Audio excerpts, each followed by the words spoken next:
Today we will specifically discuss the test of sickness. Many people are being sick, many people have chronic sickness, and many people are suffering from all kinds of different illnesses. Some people, when they are sick and you visit them and ask them how are they feeling, they complain. They say, I don't know where this came from. I am always taking care of my health. I pray and I fast and I give in charity. Why these things are happening to me? And so on. But there are others who are constantly thanking Allah Azza wa Jal. Rasulullah sallallahu alayhi wa sallam, he said, no Muslim who's afflicted with hurt caused by disease or some other inconvenience, but Allah will remove his sins just like the tree shed its leaves. Rasulullah sallallahu alayhi wa sallam said, when a person becomes ill, Allah Azza wa Jal sends 2 angels to him and he says, see what my abd says to the people who are visiting him. So Allah will tell the angels,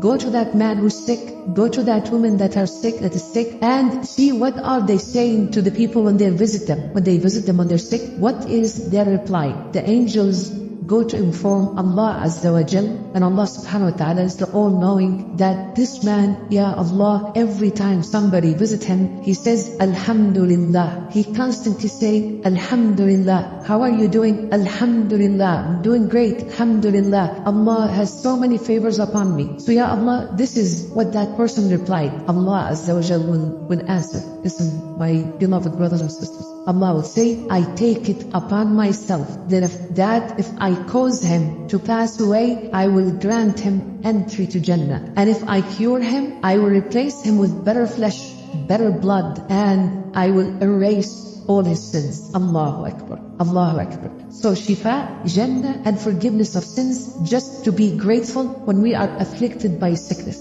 Be content with what Allah subhanahu wa ta'ala decreed, not to complain, and be pleased with the decree of Allah Azza wa Jal. So don't ever ask for sickness, and constantly ask Allah for afiyah, for health. But if we are afflicted by any kind of sickness, remember that Allah subhanahu wa ta'ala tests the people He loves, and the more patient we are, the more we will be rewarded.